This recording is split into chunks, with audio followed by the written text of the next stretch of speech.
10,10,000 টাকা দেও। নতুন আইন হয়েছে জানো না? তুমি 10,10,000 দিলে আমি লাইনত আইমু। কি ভাই মেন্টাল হয়ে গেছে? বলতেছে 10,10,000 টাকা দিব। আমি 10,10,000 কোথায় পাবো ভাই? আমার গাড়ির দামও তো 10 লাখ টাকা না। হ্যালো ড্রাইভার, আরে আমাকে ওই সবজির ব্যবসায়ী বারবার কল দিতেছে, পেঁয়াজ বলতেছে শর্ট হয়ে গেছে। তুমি একটু কোথায় তাড়াতাড়ি একটু আসো তো আমার বাড়িতে, ওই লাইন খরচের টাকাটা নিয়ে যাও তুমি। আচ্ছা ঠিক আছে, আমি বাড়িতে আছি, তুমি একটু তাড়াতাড়ি আসো। হ্যাঁ ঠিক আছে।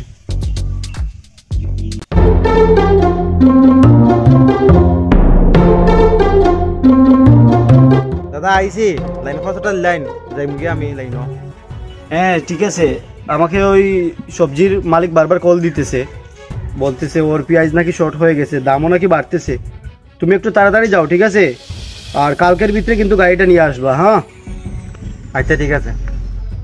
নো, এখানে লাইন করছো 10,000 টাকা দিতেছি। কত? আরে 10,000 টাকাই তো দিলাম, লাইন কোর্সের টাকা দিলাম এটা। 10,000? আরে ভাই লাইন কোর্স তো 10,000ই হয়, তোকে তো 10,000 টাকাই দিতেছি, আর কত দিব? 10,000?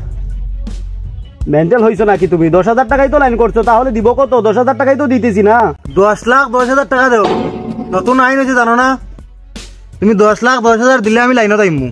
কি ভাই মেন্টাল হয়ে গেছে? বলতেছে 10,10,000 টাকা দিব। আমি 10,10,000 কোথায় পাবো ভাই? আমার গাড়ির দামও তো 10 লাখ টাকা না। 7 লাখ টাকা দিয়ে গাড়ি কিনছি, তোকে 10 লাখ কোথা থেকে দিব আমি? তোমার গাড়ি 10 লাখ থাকুক না 7 লাখ থাকুক, কিন্তু আমার দেখে লাভ নাই। আমার 10,10,000 দিলে আমি লাইনত আইমু, লাইনত যাইতাম না। আরে বাবারে মেন্টাল হইছে রে, 10 লাখ টাকা বলতেছে। আমি বলতেছি আমার গাড়ি কিনছি আমি 7 লাখ টাকা দিয়া, তোকে আমি লাইন কোর্সের জন্য 10 লাখ টাকা দিব। মেন্টাল হইছস? 10,10,000 টাকা দিলে লাইনত আইমু, লাইনত যাইতাম না। আরে বাবারে কি একটা সমস্যার মধ্যে বললাম, বলতেছে 10 লাখ 10 লাখ। কি ভাই তুমি আজকে কিছু খাইছো সকালে? সকালে খাইতাম আর না খাইতাম কিতা তুমি জানো না নি? আরে ভাই সমস্যা করো না ভাই, আমাকে সবজির মালিক বারবার কল দিতেছে ভাই, ওর সবজি নাকি শর্ট হয়ে গেছে। তুমি লো টাকা লো ভাই, তুমি তাড়াতাড়ি যাও, কালকের মধ্যে গাড়িটা ঢোকাও ভাই।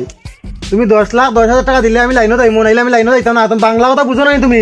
ওই না তোমার টাকা, আমি না তোমার চাবি। তুমি যেসারে দিয়া গাড়ি আনাইও, আমি পারতাম না তোমার গাড়ি চালাইতাম, যাইতাম কি আমি?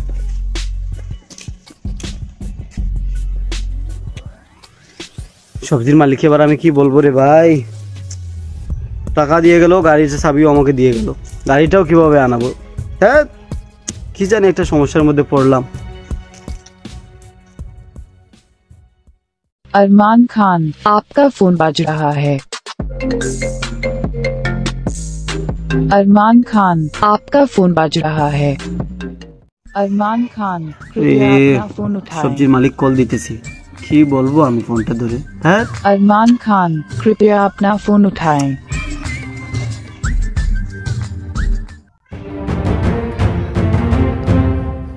আরে দাদা আপনারে ফোন দিলাম, দেখি ফোন দেখি ধরেন না। ও আচ্ছা, আপনি চলে আসছেন। আচ্ছা বসেন দাদা। কি ফোন ধরবো, আমার মাথায় কিছু কাজ করতেছে না আসলে। আচ্ছা আপনার এই মাছ ছাড়েন, আমার পেঁয়াজ কবে আইতাছে?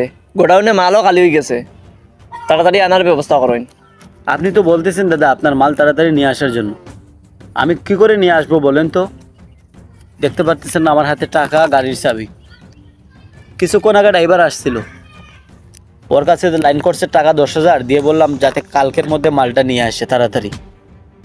আপনি তো আমাকে বারবার ফোন দিতেছেন সেজন্য, কিন্তু ও কি করছে, ওর টাকাগুলো আমার হাতে দিয়ে বলতেছে 10,000 টাকা হবে না, 10,10,000 টাকা লাগবে। আচ্ছা আপনি বলেন তো, আমি গাড়িটা কিনেছিলাম 7 লাখ টাকা দিয়ে, আর ও আমার কাছে লাইন কোর্সের টাকা চাইতেছে 10 লাখ টাকা। বলতেছে 10,10,000 টাকা না দিলে নাকি গাড়ি চালাবে না, চাবি টাকা দিয়ে গেছে। সরকার নাকি নতুন আইন করছে, একটা ড্রাইভার যদি অ্যাক্সিডেন্ট করে যদি একটা মানুষ মেরে ফেলে তাহলে 10 লাখ টাকা নাকি জরিমানা দিতে হবে, 10 বছরের জেল কাটতে হবে। আমাকে বলতেছে যদি একটা অ্যাক্সিডেন্ট হয়ে যায়, একটা দুর্ঘটনা হয়ে যায়, তাহলে ওর বাড়ি বেশি কি সেই টাকাগুলো দিবে? ওর বাড়ি বিক্রি করেও তো এতগুলো টাকা হবে না। আর একটা মানুষের কাছে, একটা ড্রাইভারের কাছে যদি এতগুলো টাকা থাকে তাহলে ও গাড়ি চালাবে কেন? ও তো একটা বিজনেস করতে পারবে, তাই না? আমার কি মনে হয় দাদা জানেন, এইভাবে যদি আইনটা আরও কিছুদিন থাকে তাহলে একসময় আমরা ড্রাইভার খুঁজে পাবো না। হ্যাঁ দাদা আপনি ঠিকই কইছেন, এরকম যদি আরও কিছুদিন আইন থাকে আসলেও আমরা একসময় ড্রাইভার খুঁজে পাইতাম না। আচ্ছা আমার সমস্যা নাই, আমার গোডাউনে যা মাল আছে কমপক্ষে আরও 3 মাস যাইব, ওর তো ওটাও আর কি। এখন পেঁয়াজের কাছে 70 টাকা, আগামী কালকে থেকে 100 টাকা বেচা লাগবে আর কি তা ভাই। আচ্ছা ঠিক আছে দাদা, সমস্যা নাই, গাড়ি গেলে এমনও কইবা আর কি। ঠিক আছে আমি আই। ঠিক আছে আইন। দেখেন দাদা কি বললো, আজকে নাকি পেঁয়াজের কেজি চলতেছে 70 টাকা, কালকে থেকে 100 টাকা করে দিবে। তাহলে কি হলো, গরিব মানুষই মরলো। কি করে এত দাম দিয়ে পেঁয়াজ কিনবে? আর শুধুমাত্র তো পেঁয়াজের দাম বাড়বে না, যেইগুলা মাল গাড়ি নিয়ে আসতে না পারবে সবগুলারই তো দাম বাড়বে। সবকিছুর পরে গরিব মানুষই মরতে হবে, এটাই।